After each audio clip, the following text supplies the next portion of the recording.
determine if we have a quorum. Sure will. Michael Ryder, Here. Mary Esposito, Here. Heidi, here, for the last name, second ago. Amy, present. Veronica Cortez, here. Carmen is absent, and Mark Newman is also absent, but you have a quorum. Oh, thank you. All right, Amy, would you lead us in the pledge? I pledge allegiance to the flag of the United States of America and to the republic for which it stands, one nation, under God, indivisible, with liberty and justice for all. Yeah. Okay, it isn't. That is our very cool. You have to look at. I forgot to use this, sorry. All right, we got general public comments. Amy.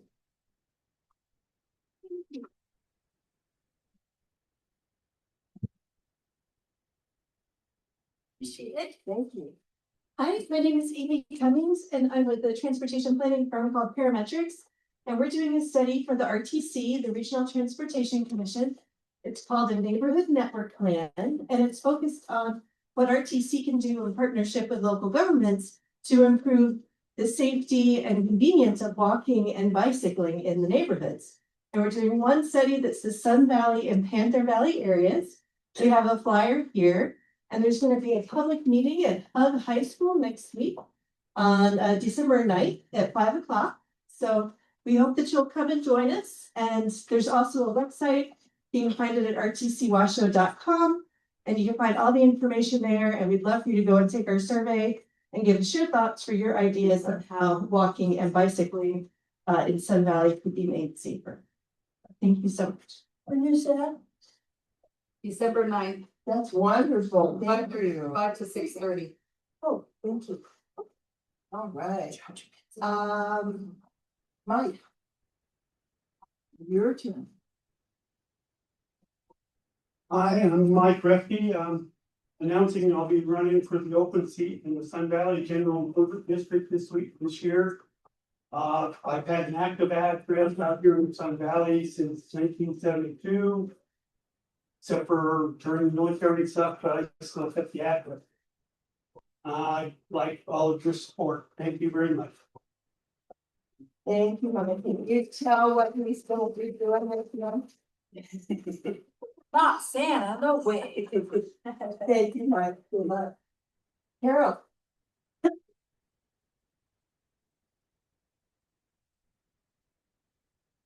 Carol Birds for the record. Just wanted to present the audience with some of the articles that the Sun Valley Insider is putting online. This is about the food desert that we live in. We have approximately 22,000 residents in Sun Valley. Golden Valley has 1,600 residents. They have a release. Lemon Valley has 5,000 residents. They have a Walmart, a Smith's, and a grocery outlet. Spanish Springs has 17,300 residents. They have a Winco, a Save Mart, and of course the Costco. We definitely are in a food desert here. Thank you. Thank you. Right, I don't have any more forms. So I'm assuming that's it for right now.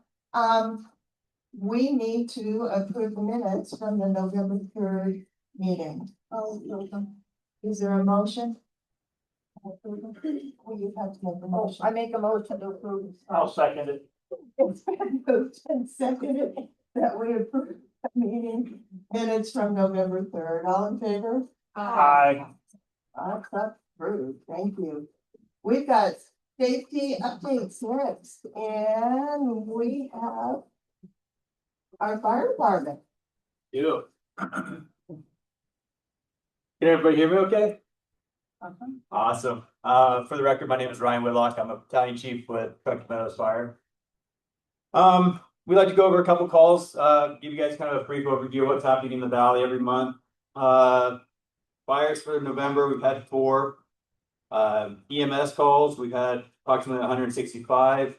Motor vehicle accidents, 11. Amongst all the other things, we're roughly around 238 for the month. So we're right around average with the rest of the year. So as we move into the colder months, accidents are going to be more prevalent because the roads are going to be slicker. So give yourself a little more time when you guys are driving. If it's too snowy outside and it looks like a mess, might be better just to stay inside for a little while longer and let the mess kind of clear out of there. We also see when the cold starts coming in, people start using their fireplaces more. Something good to think about doing is getting your chimney sweeps, getting your flues swept by a chimney sweep. We see a big uptick in structure fires due to fireplace usage. With that being said, we also have wildland fires. It's still a kind of an issue. That's something we live with in Northern Nevada. It's a problem that we all live with that we have to be vigilant. So if you guys see something, say something early. We have no problem coming and checking it out. I know we don't have that big of a problem in Sun Valley. We have a really good community here that calls often and we get on things relatively quickly here. So that makes us happy. Lastly, I have for you is Truckee Meadows Fire and our foundation, our local foundation, are doing a toy drive for the Ronald McDonald charity. And we're going to be decorating our fire engine and we're going to be going around the district in our fire engine, doing a toy drive for the kids. So if you see us with a lit up engine with Christmas lights on and firemen hanging out, please donate and give back to the charity. It's for a really good cause. We're doing a really good thing with them. So other than that, I have nothing else to report. When are you gonna do that? That's going to be December 11th. And if you go on Truckee Meadows website, you can find the route we take. It's at the very top. It says toy drive. Click on that link and it'll show you a map of our route. Yep. All right, thank you. Awesome. Thank you. And our sheriff is here. Yay. Good morning, everybody. Oh, good morning for me. Good evening, everybody else. It's my morning. Comes out naturally when I just woke up. A couple things for you guys. Already went over the CAD data last week. Happy tail end of Truckee Meadows. We'll be attending their parade as well. We'll have a couple cars donated to go around and follow them around and for the community events. One thing I want to go over, we just put out a press release for all of the package thefts that we see increasing every single year. Christmas time, everybody, what we refer to as porch pirates, coming on, taking packages off porches. In the event that happens to you, of course, we would love it if they dropped off a package and immediately you could bring it back inside. Understand things happen. If you have a Ring doorbell camera, if you have any other Ring footage, the best thing you can do for us when you call us to tell us something was stolen in the event it was, the deputies will show up, and for none of you that have experienced it yet, we will give you a link on your cell phone. It's called evidence.com. It's where we aggregate all of our evidence collection. We'll send you a text message through this link that's actually run by the company who makes the body cams. And it'll say, this is your case number, whatever else, and you can take that footage right from your phone, click and drag it over onto that link, and it'll automatically upload it to us. So that helps us expeditiously start looking for your case. Possibly somebody's done this multiple times, somebody that's hit a few houses, and we can start linking them together and trying to ultimately get your stuff back.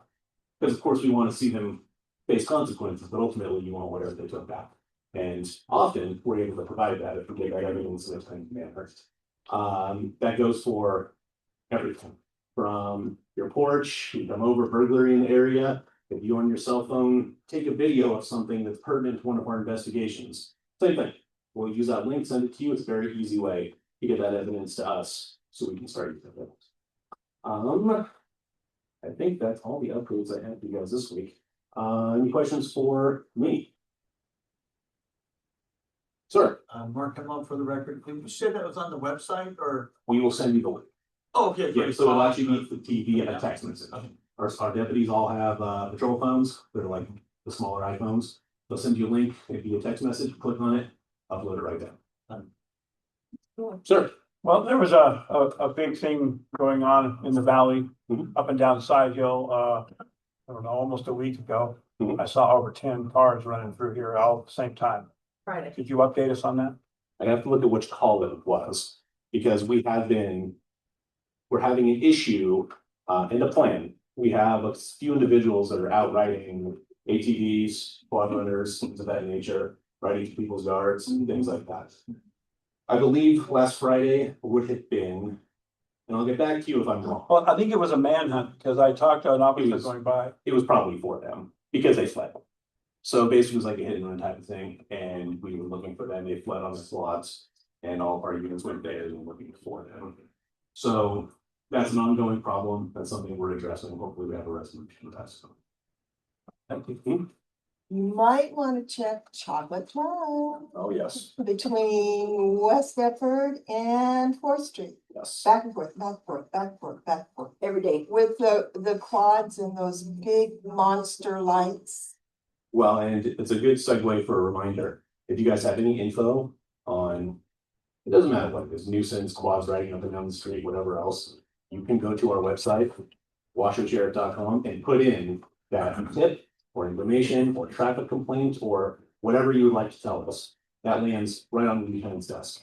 My desk, if it's my shift, one of the other lieutenants, if it's their shift, and we can take action on that very quickly. There's no groups of people to go through that land right on our desk.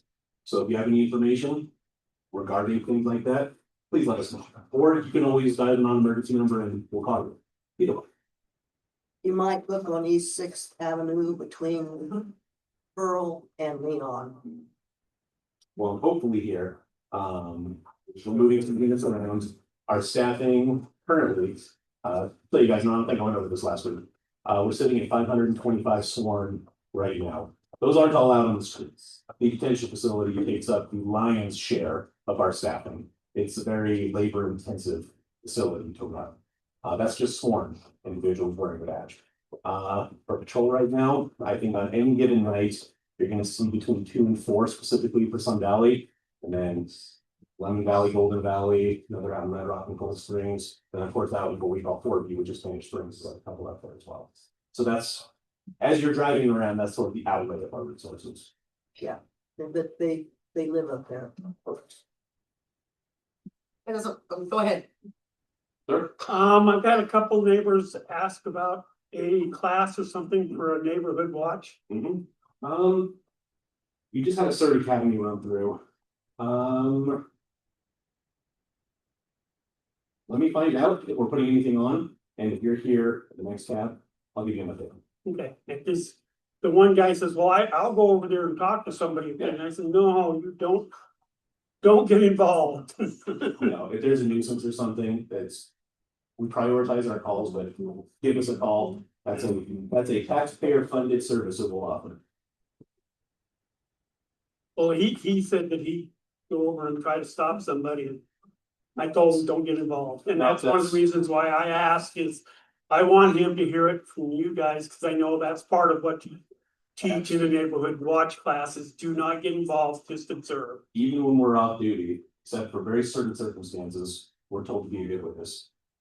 Having a uniform and resources handle the problem much better than. Yes. One more quick question. I have a cage fighting backhoe, which they do for equipment, and I'm doing work about 3 or 4 blocks away. Is it legal for me to drive it from that to the other thing during the day, like back to my house, or? There are rules for driving the tractors up and down. Yeah. While I believe the black letter says no, we do give, you've got to get your equipment around. Yeah, So a lot of times if you let us know, that's fine. And if it's moving real slow, it's slow. then we can even calls depending. I'll be happy to send somebody over there and throw some yellow lights on and get you there. Not a problem. I've got a trailer I can use, but it's across town and it's just to load it up and. Just to go. It's 2 blocks, but I just wanted to know if that's. Right. Yeah, and if you want to give us a call, just let us know what you're doing. If you need somebody to throw some yellow lights on to get you there. That's fine. Thank you. Yes. So the case he's referring to, Jackie Russell, is the Bobby Duncan, Stacy Durrell case. Okay. So from what I know is she's home now and she's alive because of Officer Wynn. Good. Very good to hear.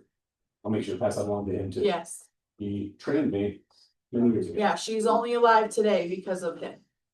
I'll absolutely pass that along. Calling all cars.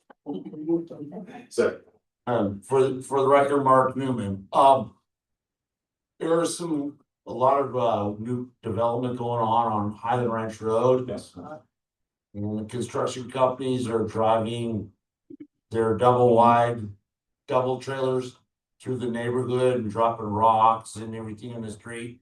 Is that legal for them to go through the neighborhood with their semis and that or do they answer, have to stay on the main roads? unfortunately, that answer is it depends.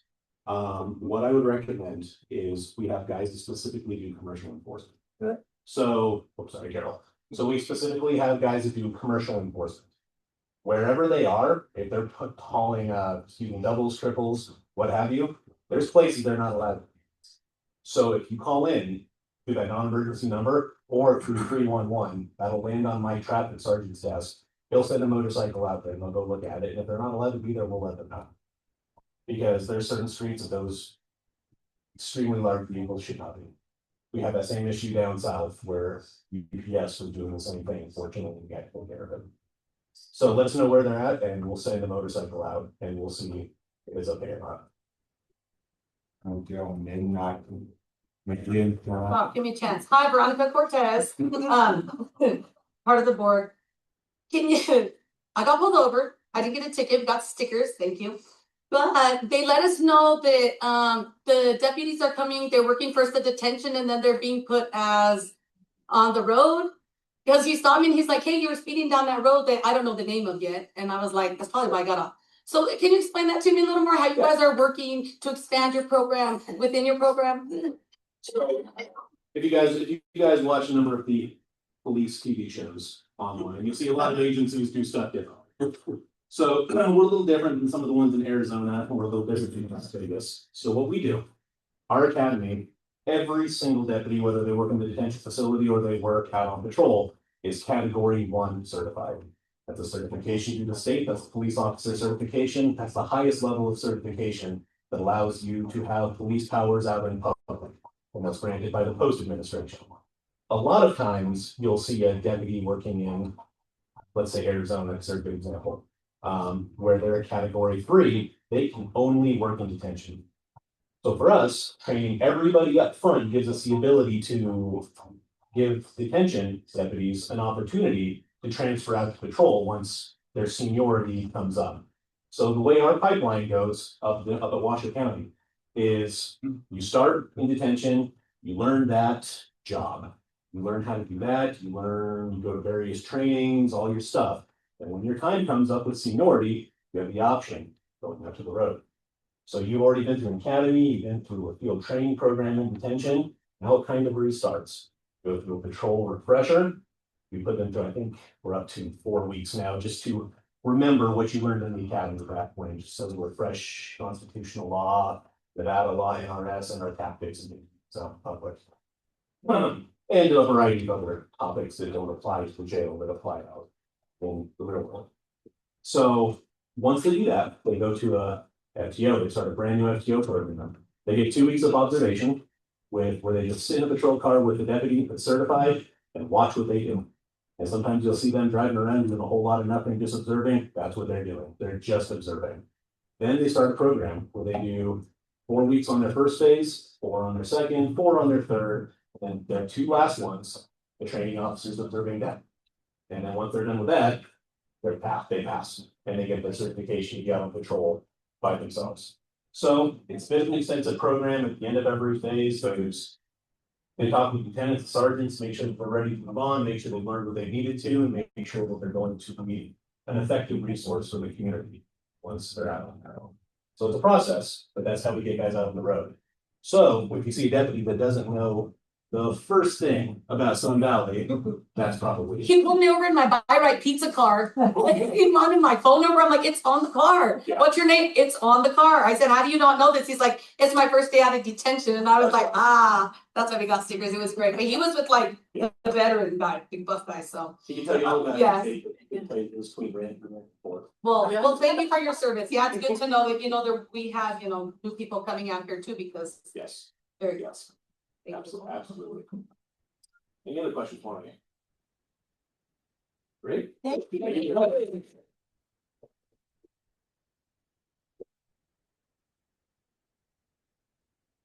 All right, that brings us to our guest for the evening, Katie Jo Collier from NV Energy, and she's going to give us all kinds of information. Awesome. Thank you very much. I also have Macy Campbell here with me as well. She's director of our Power Safe NV program. So her and I will kind of walk you through our program here and answer any questions that we can. As she mentioned, my name is Katie Jo Collier. I work in communications at NV Energy and specifically work with our Power Safe NV program. Good evening, everybody. My name is Macy Campbell. I'm the director of our National Disaster Protection Program. Thank you, Energy. And I think met a few of you I know at other community events. So it's great to be out here again to really talk to this group. I'm moving to our next one for me.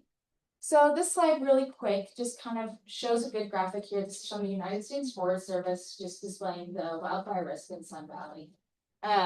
According to the U.S. Forest Service, Sun Valley has a higher wildfire risk than 97% of the communities across the United States. So it's a very high risk, and we take that very seriously at NV Energy. So Sun Valley is categorized as a tier 1 elevated. Fire risk is a zone, means the high priority for wildfire mitigation tactics and strategies that we do.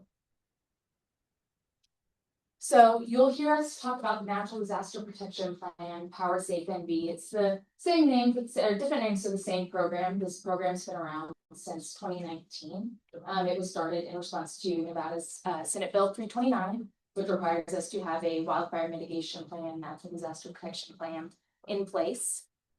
This plan goes over three different topics here. So a big part of it is these prevention strategies. This is going to be the things we do in advance to make our system safer and stronger. That's vegetation management, system hardening projects, and inspections and patrols. Then we have the detection portion of this program. That's increasing situational awareness and adding industry experts to our teams to help advise us. And then lastly is the protection strategies. These are our last line of defense against wildfire ignitions and decreasing any spread or secondary ignitions from our lines. So I'm going to dive in a little bit on each one of these topics. To start with prevention, a big part of our prevention strategies is system hardening. This is our long-term improvements to our system. It's these larger construction projects that we do with our lines to update them and improve them to make them stronger and safer. We go out and rebuild those overhead lines with covered conductor and stronger poles. We replace the conventional fuses with things that are non-expulsion fuses. Then we're going out and replacing those older wooden poles with either ductile iron, or we can. And if we can't replace with ductile iron, we go in with a new wood pole with a fire mesh. It's a mesh that goes around the pole that if it comes into contact with fire, it expands to protect that pole against fire, so that if the fire burns through, we have an easier time going out there, restoring power, ensuring that those poles don't get damaged as much. Another part of this is our inspections and patrols. So we do go out every year and do patrols on all of our lines, and then in areas that are high risk, like Sun Valley, we go through on a cyclic cycle and do detailed inspections. We have linemen going out with 1,000-point checklists and looking at every single nut and bolt on that line to make sure that it's at the top safety rating. And then another big part of this prevention is vegetation management. So when we talk about vegetation management in a utility sense, most people think of, I'm still there. Most people think of the aerial vegetation management. So that's clearing the trees and debris that are up in the air near those lines. But another big part of our program is the ground fuels management. Maybe I'll stand closer to this. Ground fuels management. We partner with folks like Truckee Meadows to do this work. We go out and remove those flashy fuels that grow beneath our lines, removing cheatgrass and sage, anything that if any chance of a spark from a line would to happen, they would fall on a non-combustible surface. So we're reducing those fuels beneath those lines. I'll hand it over to Mason. As Katie Jo said, we have multiple approaches for our natural disaster protection and our fire mitigation efforts. So the detection part is the situational awareness, using equipment that, like wildfire detection cameras that are working 24/7. They alert individuals within the company that an ignition or smoke or something has been, heat has been detected. And then we also have weather stations throughout the state. Some of which between these two, we've partnered with other agencies like University of Nevada, Reno. So we have really good eyes and situational awareness across the state for the awareness around wildfires.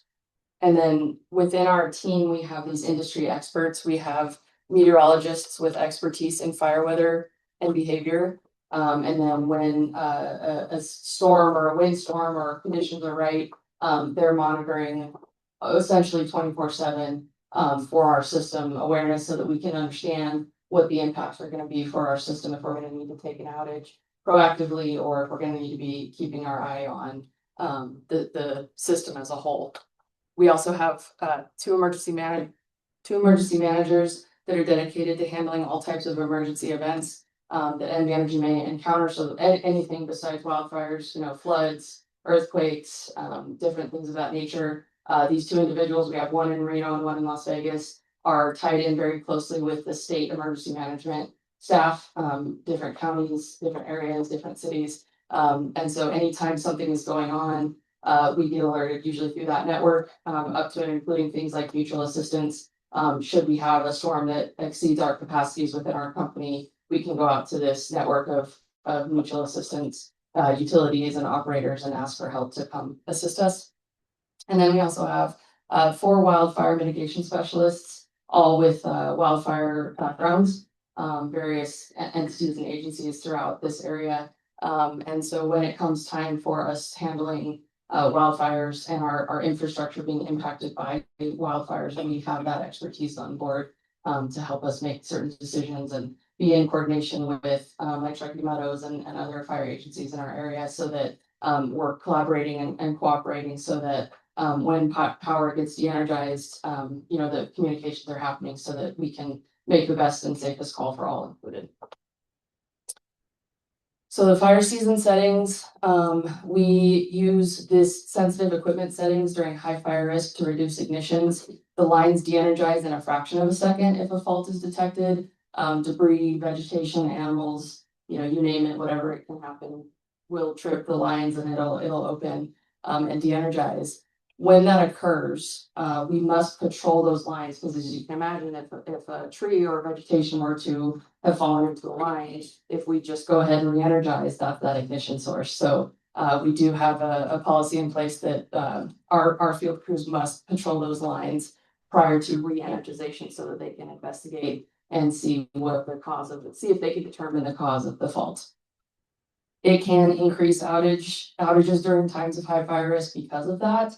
And also depending on where the fault occurs, it could be a very large section of the system, whether it's through a substation or just a feeder circuit. So again, that kind of varies depending on the re-energization schedule. The picture that you can see here is a study that was done by PG&E for their system settings for their fire season. The top picture shows when those settings are disabled, meaning it doesn't trip as quickly, you can see that fault and arc flash occur. And then on the bottom, it's when it's enabled, they drop the same, same tree branch from the same height. And you can see that there is no arc flash on that. So as Katie Jo mentioned with the ground fuels, if a situation like this were to occur and that arc and spark occurs and it falls down to the ground, if there's vegetation and fuels down there, right, it's going to ignite. So that's why we do all these multiple programs to reduce the chances of these types of ignition. So that picture on the bottom is really the kind of visual aid for understanding why we utilize these system settings. Thank you. The public safety outage management, as Katie Jo mentioned, is one of our last lines of defenses for mitigating fire risk and ignition during these extreme weather and area conditions.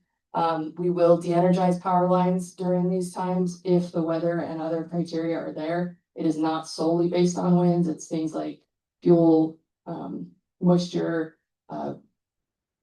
relative humidity. You know, there's a bunch of things that our meteorologists take into account for these types of decisions. And again, the damage or debris contacting energized equipment can create sparks leading to fires that spread quickly in high winds. And you know, as everyone is aware of, like Palisades and the Eaton fires and stuff from January, that's a significant concern for us. And then the reactive part is these emergency de-energizations. So again, if wildfires are burning towards our infrastructure and those fires are unpredictable and uncontrollable, we will make that decision to de-energize our equipment, as Katie Jo said, for safety of our personnel, and then as well as to reduce the chances of a secondary ignition in those conditions. And this is something that we don't generally have too much foresight in, right? If we get if we become aware of a wildfire that's encroaching on our equipment and facilities, we have to make that decision very quickly. Whereas a public safety outage management from the previous slide, we generally have that meteorological foresight to kind of know that it's coming and make the customer notifications and things of that nature. These are the reactive ones, and so we don't always have that ability to notify folks, except for, you know, hey, your power's out. So okay.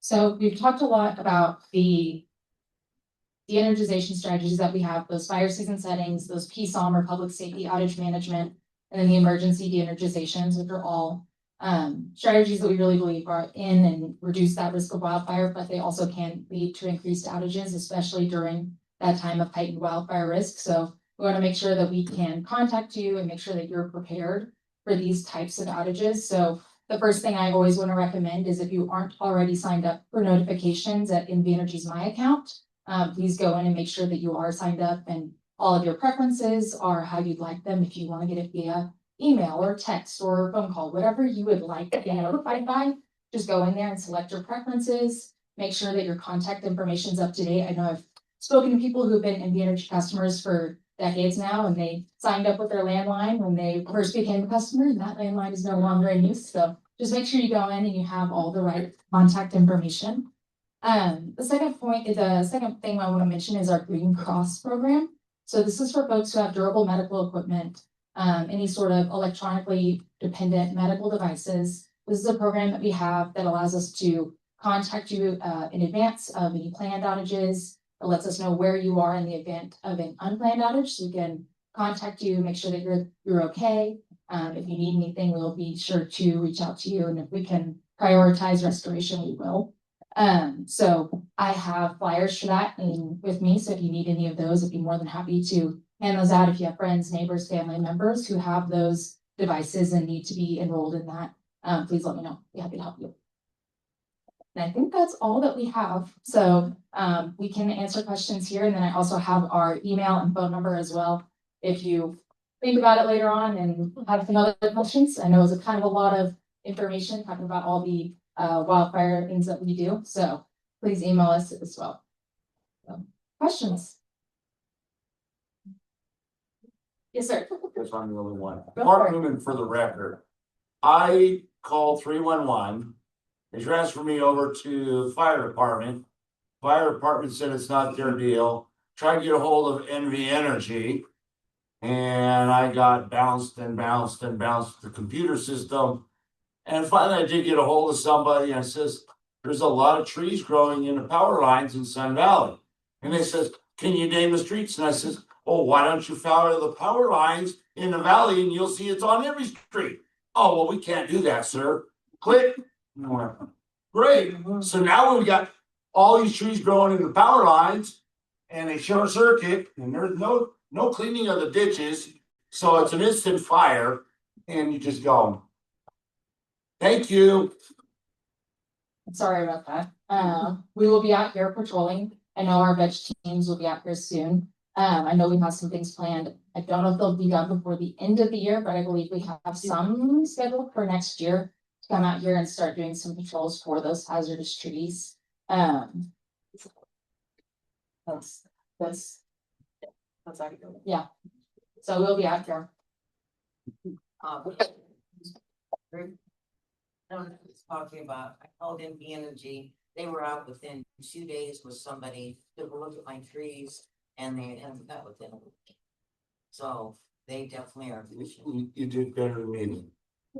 Yeah, you have to call directly to NB. I did. I drove down 7th Street and all the trees were really. And if you have those, if you have photos or street names of areas that you're concerned or a general area, it's a larger area that has those vegetation concerns, just email as well. If you want to reach out to us there, that's another way to contact us about it. And hopefully that can be a little bit more responsive. I know sometimes our tree phone or phone tree is not the most effective. I've dealt with it myself trying to get a hold of my company. So I understand completely. So please, if you want to reach out to us at the phone number or at this email, this phone number here is actually goes directly to our NDPP team. And so please reach out to us there as well. And that's another way to contact us about those more urgent concerns of vegetation. Carol Burns, for the record, you mentioned that you have cameras around.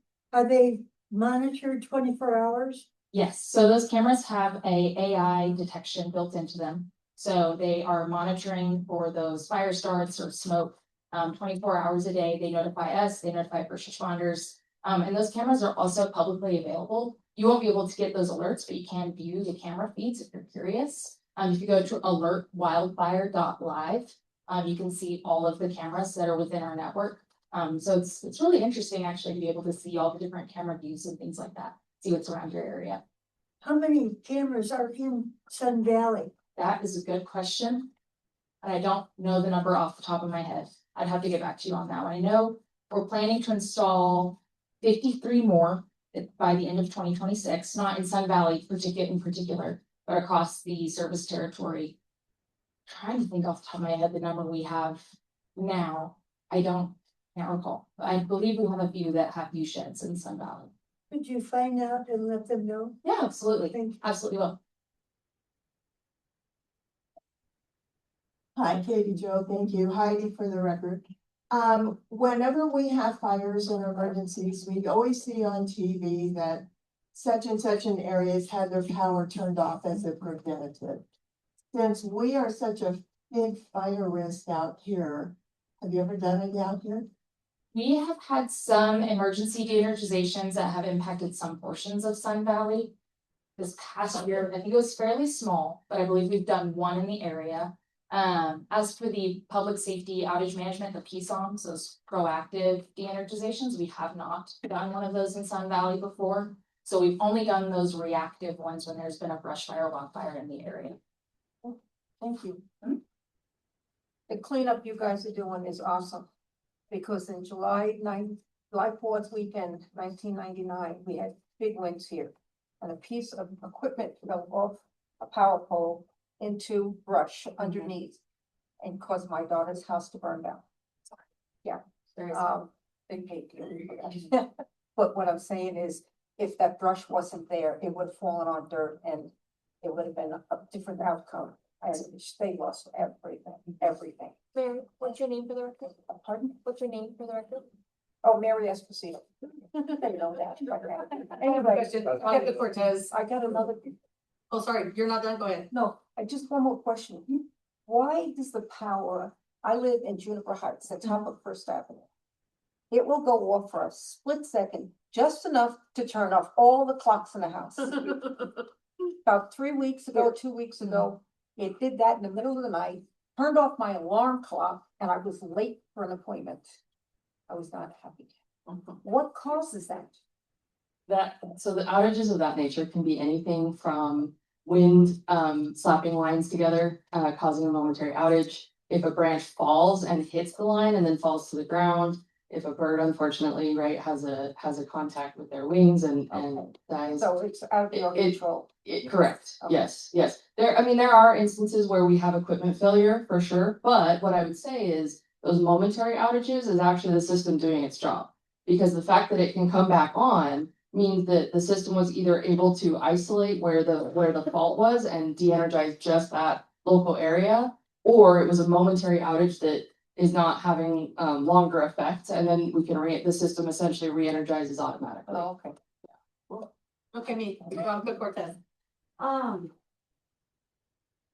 had mentioned something about the Palisades fire maybe 3 or 4 meetings ago.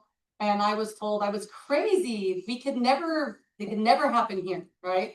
So tell me why you mentioned the Palisades, or what comparison do we have in regards to the Palisades? Because we were assured that, I know the Palisades didn't have water, but we were assured that we did have water. So how could the Palisades have a comparison to us? So I will say from the utilities perspective, is to our understanding, they did not de-energize their lines during that storm.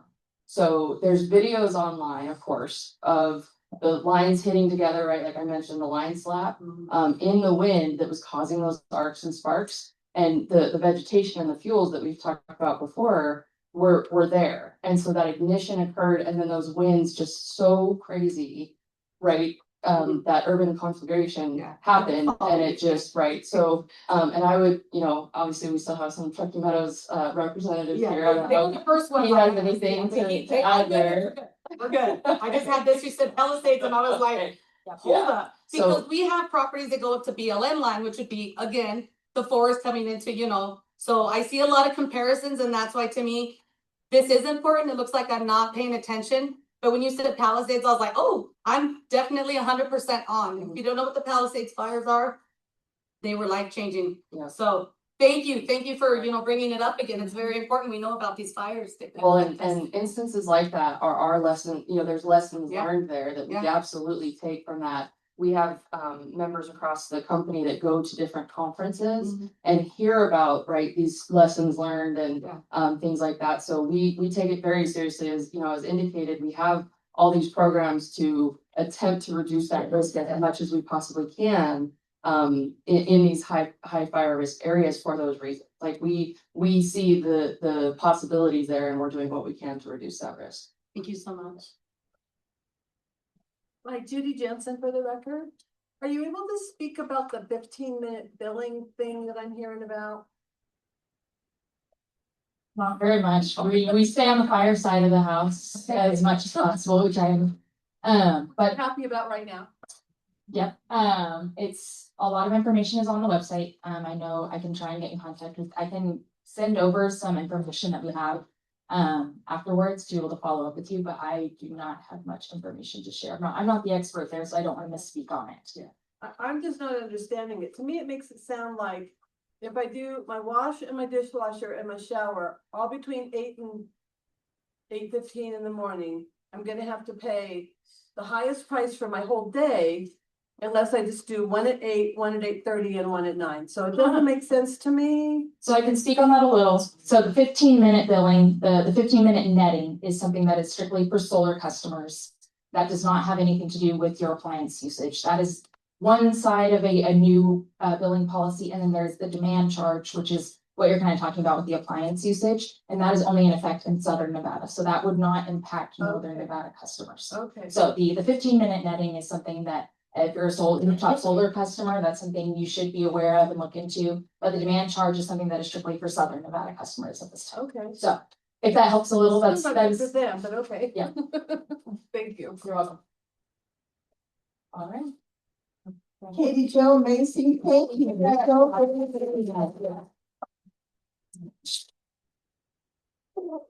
All right, a lot of information, very interesting. Next on the agenda is number 7, neighborhood development. Alexandra, do you have anything to tell us? I do. So I do like to go over it, even if there aren't any projects specific to District 3. Just to give everyone a refresher. So every month we go over the neighborhood development meetings that occur in the county.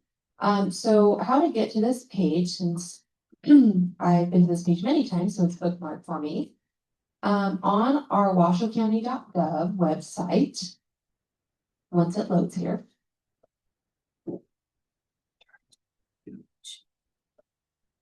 It's actually from my phone hotspot because there is no Wi-Fi, so. Hopefully it's gonna go a little faster. Okay. So from here, if you go under department list into our planning division here. At the top, you'll see add neighborhood meetings. And then you'll click into neighborhood schedule. So this takes you to essentially the same exact page that I'm on currently. So from here, it maps the developments by area. If there is not a specific district, it usually couples them here in the middle as a central location for the Sparks, Reno, and unincorporated areas. Every project that is current that hasn't gone on to a governing body to be voted on is listed here on the left in alphabetical order if you're interested. All of the upcoming events that are happening usually within the next month, if not the next few weeks, are listed here at our upcoming events. So you see we have about 4 that are scheduled, 3 for District 4 and 1 for District 5. So there aren't any for District 3 at this time, but that doesn't mean that you can't provide input on these if you have some thoughts or you can't attend these because they are open to everyone in the public. If you are interested in one that has already occurred, so let's take this one here, affordable housing density bonus. I believe this is going to apply to all districts. So right now it shows upcoming. It hasn't had a scheduled date for this development yet or this project. But once it does, we'll send out an alert to the districts that it's affected. So probably for all districts for this one. So anyone who signed up for those districts 1 through 5 will receive the notice. How to sign up for that, if you aren't already signed up, is on the same page. You just put your email address here. You can sign up for all of them at the bottom, or you can click the district that you are most interested in. Once the development meeting occurs, let me find one as a good example. Okay, so the reason this page is useful is because it lists a couple of bits of information that are helpful in getting more information on the project. So, for example, it'll mention who the developer is. In this instance, it was Washoe County Community Services Department. They were updating Article 203, or I'm sorry, 304. My numbers, I'm not getting those correct today. The project description, so it'll give you a brief description on what part of the code they're developing or they're updating, and then what it affects. So for here is Chapter 110 Development Code related to the definition of continuum of care facilities for seniors. It'll tell you what district it affects. If it's all districts, it'll either be blank or list 1, 2, 3, 4, 5, and then when that meeting occurred. So it looks like it hasn't moved on to the next phase of this project. So at this time, if you wanted to, you could click and find any documents that were provided for the project. Usually there's a recording, a sign-in sheet, any presentation or additional materials that were provided. There's also potentially a transcript if they had one. Because this hasn't gone on, you can submit feedback for this project still. You just click this little button here called Submit Feedback. From here, you put your information in, as well as whether you agree, disagree with the project, if you're neutral, and then any comments that you have. So you can do this 24/7 whenever you're available to do so. Again, if you wanted to click into the meeting, if you click meeting info, it should take you to the Zoom information if it was currently occurring online. Or you can click into these project documents to see what had occurred at the meeting and the video recording. Once the development goes on to the next step of the process, we added a link in here called Washoe County Applications. This means that it's now an application with Washoe County to move forward. These are broken up by districts, so districts 1 through 5, as well as any multi or all districts, which I've mentioned, and any current applications and rejected applications. So for example, in District 3, we were to click into one of these. This is actually my favorite page to use because it is very all-inclusive. So for example, on this one, this top one here, you can see the case number, and if you were to click this link, it takes you into the project document, so the application itself, what was submitted.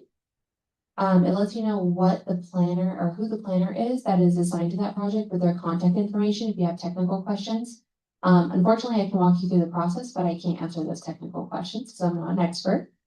It'll let you know what the affected planning area is for that project, when it is scheduled to be heard at a governing body, and what governing body that is. So for example, this one was scheduled on November 4th for the Planning Commission. You can click in and it'll take you to the meetings page, and it shows that that outcome was approved. So sometimes you'll see special use permits with conditions, sometimes you'll see denied, others will be an administrative review, but it has all of those listed right here, and it's a very nifty little website to have. Again, I don't have anything specifically on District 3 this month, but I did want to walk everyone through the process just one more time. The other topic I believe I have on here is other engagement opportunities. I did want to let everyone know that we do have an opening for the Carson-Truckee Water Conservancy District.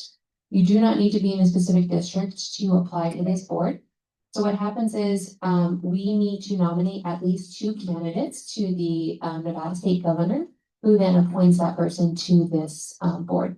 So what they do is they help to maintain and approve projects that go along the Truckee River to make sure that they're not having a negative impact on the river, since so many agencies utilize the Truckee River. And so they cover districts in Carson, Douglas, Story, Washoe, and everything that the Truckee River touches. And so if you're interested in being a part of it, please let me know and I can help you to apply. The deadline is December 17th by 5 o'clock. And that is the update that I have.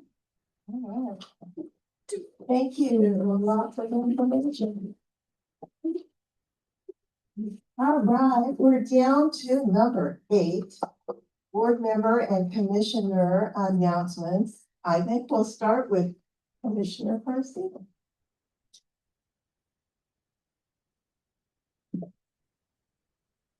Thank you so much. Can you hear me okay? I'm feeling a little sick under the weather, but I'm here, I'm standing upright, and that's all you can hope on December 1st, 2025. My name is Maria Luz Garcia. Thank you so much for being here. We got a full house tonight. Bienvenidos a todos. Me llamo Maria Luz Garcia. I represent District 3, so that goes from Sun Valley down to Wooster High School, Keystone over to East McCarran. So I cover unincorporated Washoe County, Reno, and Sparks. I apologize I wasn't able to attend last month's CAB meeting. I think in the 3 years that I've been in this role, I have not been in attendance 3 times, and 2 of the 3 I was able to call in and participate via Zoom. But we have this thing called Zoom bombing nowadays, and we learned our lesson at the county, and so I was able to listen to you all last month, but wasn't able to participate like I have in the past. So I apologize. I did my best to be there, but I just thought I'd catch up with you this month. I hope you all had a really great Thanksgiving with your family, friends, loved ones. Were able to get some rest and just enjoy each other's company. I know this can be a really difficult time for many families that are struggling with loss, with addiction, with family members who are estranged. So holidays can be kind of a mixed bag for people, but that's okay too. We're a part of the community. All of us have those stories that can relate to, but I hope everybody in this room got a chance to relax. I did not relax. Prior to Thanksgiving, I helped a food distribution site that was organized by the New Revival Church, and this particular project is called Operation Revival. They do these food distributions often, I think twice a month, and it was incredibly successful. We got there early and we were bagging up apples and carrots and putting together all of these food baskets, and turkeys were donated by H&D Construction. It was such a generous donation of turkeys that I actually brought him, Leonel was his name, a proclamation. Well, it wasn't a proclamation, a recognition, because he donated 256 turkeys that went to 256 families. So you can do the math, right? It's a tremendous gift he gave to our Sun Valley families, and it served a total of 973 people. So this one church on one Saturday, the line, we had to call the sheriff's office and give them a heads up on why there was a line going down the street and into Sun Valley Boulevard, but it was incredibly successful. Many of the people were seniors, people on fixed incomes, and some of the folks had just stopped over at Catholic Charities as well. So we have some great food resources in the valley, thankfully, because as we know, we're still without a grocery store. Quick update, it's not much of an update. Grocery outlet is definitely interested in that parcel.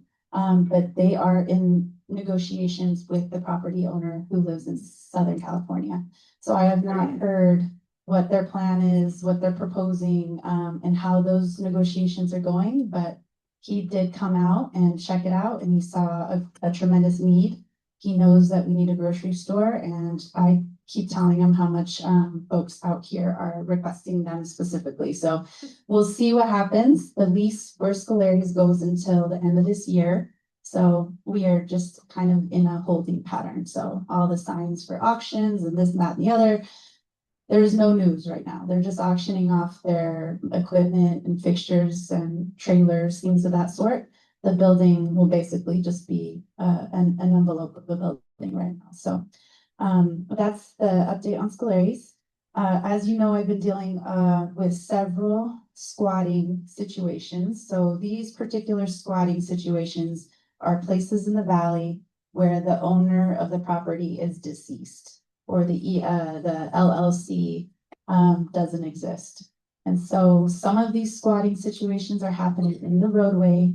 Some of them are happening inside the neighborhoods on specific properties. Since this is such a heavy lift, it has to go before the Board of County Commissioners for approval, because basically I'm asking the district attorney's office to roll up their sleeves and figure out how we can systemically make some changes to this so that we can make it easier on code enforcement to do their job, Washoe County Sheriff's Office to do their job, and we can help mitigate some of the fire potential that we know runs in some of these larger encampments. So going back to you over there and the energy, it's all connected. It's a big issue that we've had in the valley for many decades, but it seems to be picking up. Word has gotten out, and we want to make sure that we can address it as soon as possible. So if you see it come on a Board of County Commission agenda, I would ask that you encourage my colleagues to support it, because I believe it is a good use of our district attorney's time to look into those really complicated private property ownership issues that we're seeing out here. I have some discretionary funds. As you know, I've sponsored in the past cleanups for Sun Valley, different beautification projects, and I'm putting aside a big chunk of my discretionary funds this year to fund an economic development study for Sun Valley Boulevard. So it's not as flashy as a cleanup or anything like that. They are very expensive. But I want to do this because I know we have a lot of potential along Sun Valley Boulevard to bring in and incentivize some new businesses and some just liven things up out here. Our constituents are asking for more services, more options for shopping and retail, and just being able to have the small town that we want. And it feels like a small town out here, but we just are lacking the services that many small towns have. So economic development study is something I'm going to be proposing. And then with the remaining funds, if it all works out, still very much in the planning stages, but I'm thinking of hosting an event in the summer to help improve some of the economic vitality for some of our small businesses here in the valley. So stay tuned. I'm still working on that one. But I do want to encourage everybody to attend this RTC Sun Valley Community Workshop. So again, it's on December 9th. I sit on the board. I'm giving y'all another shout out there. Marquise said he got stuck in traffic on the way here. I was like, welcome to Sun Valley. But our friends at RTC, we approved what was it last fall on the RTC board for us to move forward with this active transportation plan. It is super cool. It's something I'm very excited about. They took basically Washoe County and divided it up into 12 different neighborhoods. And I believe Sun Valley's 3rd or 4th on the list. So I really want you guys to come out to this meeting, because at this meeting, you'll be able to share, what would make walking, biking, and rolling, that could be scooters or whatever contraption your kids or grandkids have, safer and more comfortable in the valley. And they're quick build projects. So they'll design things that are specific to our needs out here in Sun Valley. And I've seen a lot of different ideas pitched by the amazing staff at RTC. There's some really cool things that they can bring to help slow traffic down, to make this active transportation a lot easier to use. So please attend. That's my pitch for RTC, and I'd be happy to take any questions. Veronica Cortez Board, hi, I just wanted to, thank you for clearing up the Facebook posts that are out there sabotaging our grocery needs. If you see something on Facebook saying, Scalari's has been sold for this, that, whatever, don't believe it. Come to me. I have a direct line to Mari Luz, and she is right there telling the truth about everything. We have so much division in the valley. It's so sad. So I thank you for not taking sides and just saying the truth and letting people know what's happening. So thank you. Also, the Revival Church that did this, they just won the Sun Valley Community Service Award. So big shout out to them. Yeah, they do it all the time. When I was low income myself, we would go the first and third of the month, my daughter and I, and she'd play with the kids and we'd get clothes and food. And because of them, I'm here today. So this Revival Church is changing lives. So if you need anything, definitely go to them. It's a great family. So thank you for supporting them too. Thank you. And I believe they meet at the Sun Valley Community Center on Sundays for their service. Yeah. Good evening. For the record, Mark Newman. I have one as well for the Revival Church. They are going to be helping at our senior lunch on December 19th, it's the same day that we have our senior breakfast. Next thing is, I got a call from developer Ken Crater for the Highland Village. And because one of the things that all the board and everybody, a lot of people in this room pushed at was, because they're going to have two entrances to the north side, phase one up the street, and then they were going to have the one where it's going to put a stoplight, a four-way intersection with the stoplight at midnight and Highland Ranch. Up the road, we discussed at the meeting, they were going to put in a crosswalk in a school zone. According to Ken Crater, I don't know, it's just what he told me, Washoe County School District says they don't need a school zone because it would be inconvenient to the people driving on Highland Ranch Road. The kids are gonna walk all the way down the street to midnight, cross the street, and then walk all the way back up on the dirt path behind Highland Ranch to get to school. And you have two kids, Mary Luz, I know you do. When they were little and they're in grade school, do you think they're gonna walk 20 minutes one way and 20 minutes the other way, or are they gonna run across 45-mile-an-hour school? Okay. I tried calling Jeannie Herman, haven't heard back from Commissioner Herman. I'm putting that one on your lap. I'll reach out to Ken. Okay. School, I don't want to talk about school zone or the people on the school board. And last thing is thank you for everything that you try for our community. Happy holidays, Merry Christmas. Give both your kids a kiss. I know your boy loves me. And are you going to be up at Sky Tavern? I hope so. I hope so. I'm gonna try again. Thank you. Any other questions? All right. Thank you.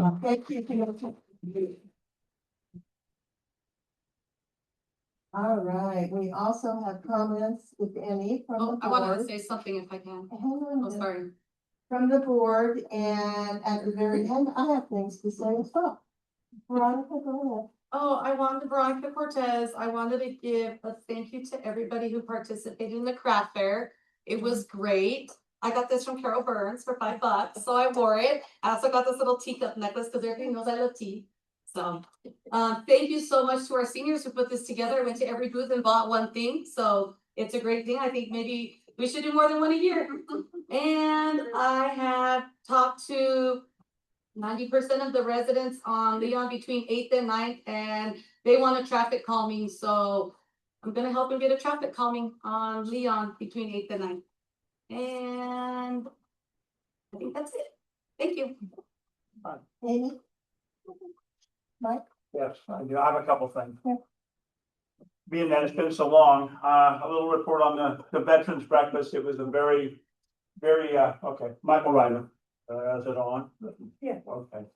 Michael Ryder. The breakfast was very, well received. We actually ran out of food. We ran out of coffee.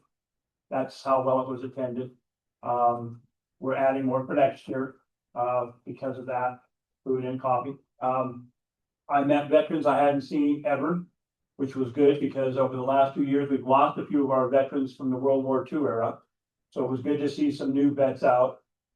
So everything that we've been doing, I want to continue to do, and this is part of the community. It also falls on you to pass the word when we have those events, to honor those men and women who sacrificed, and their families who sacrificed so much for us. But it was a very big success. So I just wanted to report that it was well done. I wanted to also, since we're talking about cleanups in April, the GID sponsored electronic cleanup. You'll be hearing more about that in the future. We'll go into more specifics, but the whole month of April, so you can get rid of your TV sets and all your electronics and all that kind of stuff out of here. Trying to keep it from going into the ditches and into the desert. So, we partner with a lot of people to do that. And we partner with Marluz Garcia for cleanups out here too as well, trying to keep the valley as clean as possible. Just a quick reminder that on December 11th, there's a GID meeting. That's Sun Valley General Improvement District, 5:30. That's the next one for anybody who wants to attend. And stuff, it'll be the last one of this year. It's usually a small one, you don't have to worry about these a long time, because December usually we have a small agenda. Most of our business has already been transacted on the GID by this time of the year. And also the craft fair, the last thing I'll say is craft fair was very, very successful. I want to thank Mike Reppy, who did photography for Santa Claus. I want to thank Mark for sitting on Santa Claus's lap. You wanted to check to see he was a good boy this year, Santa approved. He made it. So he's gonna get something besides coal this year. But it was well received. We made some good money for the seniors on donations and all the things that we did, the raffle, everything that was done there. So that they can have their outings and their little expeditions that they really need to do to get out and about and have some fun, go to the movies or whatever they do. And I hope everybody will support anything that has to do with craft fairs for seniors. Multiple times a year would be fine too. You know, Santa Claus won't be at the summer one, but you wouldn't want to see him in Beach Gear anyway. But the winter one was very successful, and we had a really good time there. There was a lot of good people in there crafting and selling. And they wander around and buy from themselves too. I mean, they go to the next door neighbor and buy stuff. So I watched them come through there, when I was there, and yeah, they take a break and then they go around the room and buy a bunch of stuff too. So it's a community, the crafters are, and you should support them and support the seniors. And that's all I have. That's it for me. Okay. Thank you, Mike. Sherry? Yeah, I wanna ask the committee. Was it on? Yeah. Well, next to here. There's a gentleman sitting over here. Oh, Mary Esposito, the record. She knows. Anyway, this gentleman here. Okay. Was born and raised in Sun Valley. And he knows the history of Sun Valley like no one else. And I think I would like maybe to have him here at a meeting to do a presentation. That'd be cool. Okay, right there. All right. That's it. We'll get his name and phone number and see what we can figure out. Sir, let me say what I need to say, and at the very end, when I'm done, there's another area for you to speak. Okay, so I will definitely. a question for Mike, sorry. Oh, did he? Yeah. Oh, I'm sorry. Go ahead. Yeah, I didn't catch the date and the time for the meeting for the GID. Oh, it's December 11th, 5:30. Properly. Where at? Right here. Oh, at the actual, it's at the water company is above. If you go down the backside, you'll see sign posted. The conference room is at the bottom of that building. What time? 5:30. But the conference room is on the bottom floor, and you have to go around the building to get to it. Yeah. Thank you. Yeah. Down First Street. Yeah, you go down First Street and then take the first right. Yeah. Okay. And again, I do apologize. I didn't know you had a question. I just wanted to, say a few things. To thank Katie Jo and Macy again from NV Energy for coming. Our next meeting is January 5th, 6 o'clock, right here. And we'll have Mr. Timothy Johnson from the Better Business Bureau here to speak a little bit about scams that are going on. Again, the senior breakfast on 9th Street is on the 19th at 8:30. And the Sun Valley Senior Christmas Party is also on the 19th at 10 o'clock. And if we have anybody here that did not sign in, please sign in on the back sheet, because that helps us prove how many wonderful citizens are coming to our meetings. And I did want to tell you, I have created a sheet that I gave to all of our board members. And it's ideas for future agenda topics. If anybody has anything they would like to add, we would love to hear from you.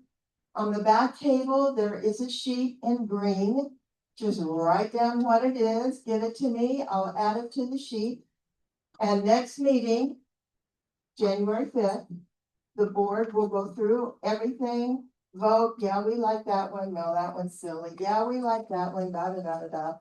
And then we will schedule agenda topics for each of the meetings for the rest of the year. So we'll always have an interesting topic of conversation. I wanted to thank everybody for coming.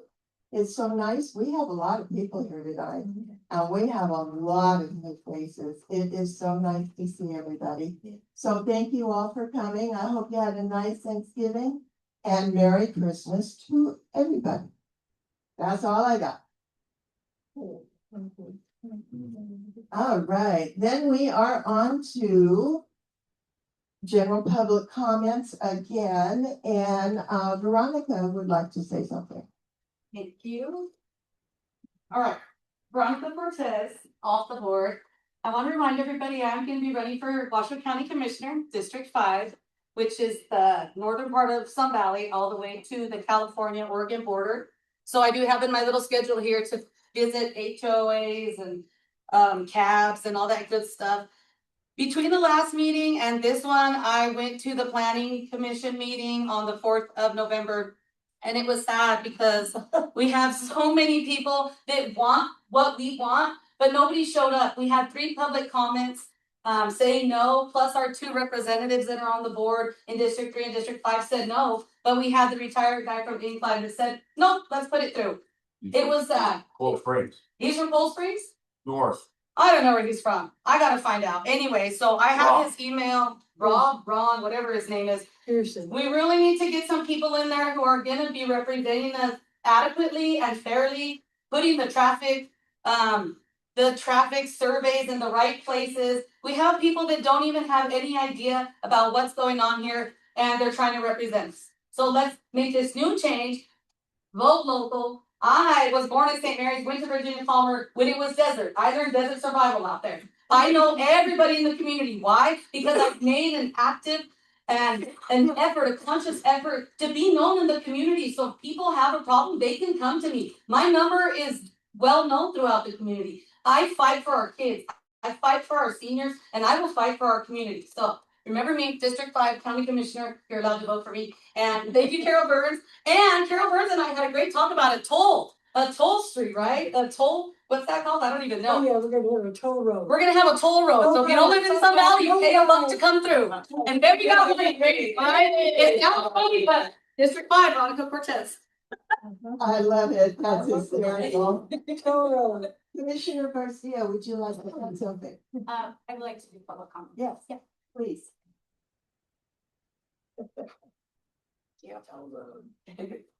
My name is Garcia for the record, taking off my county commissioner hat.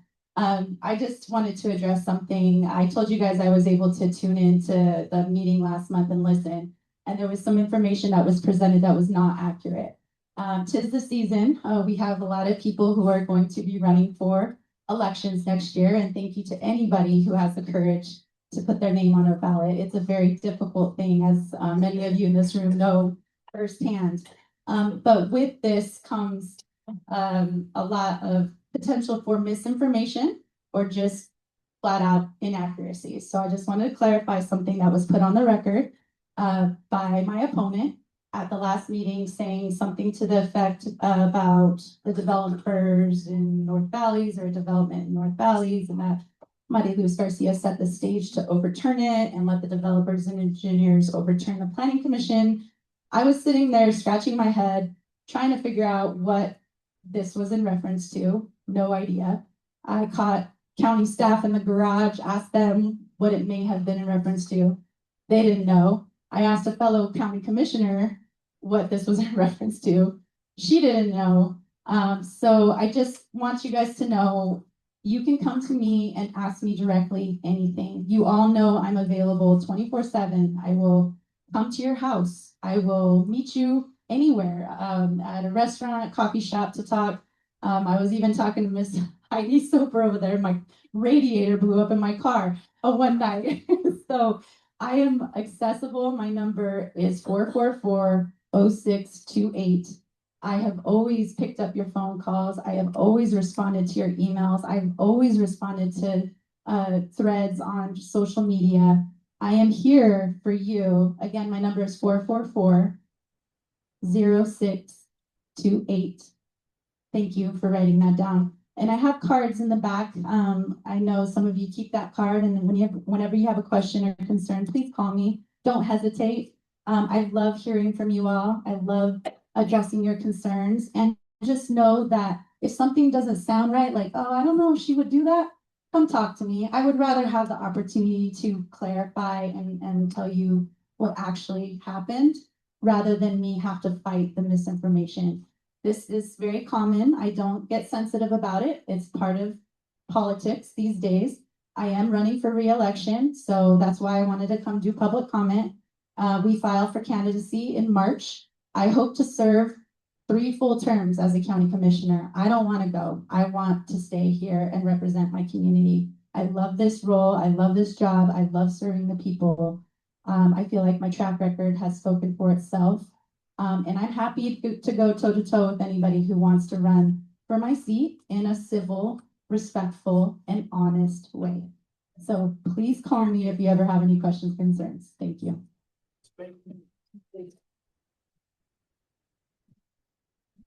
Thank you, Commissioner. Does anybody else have anything? Mark?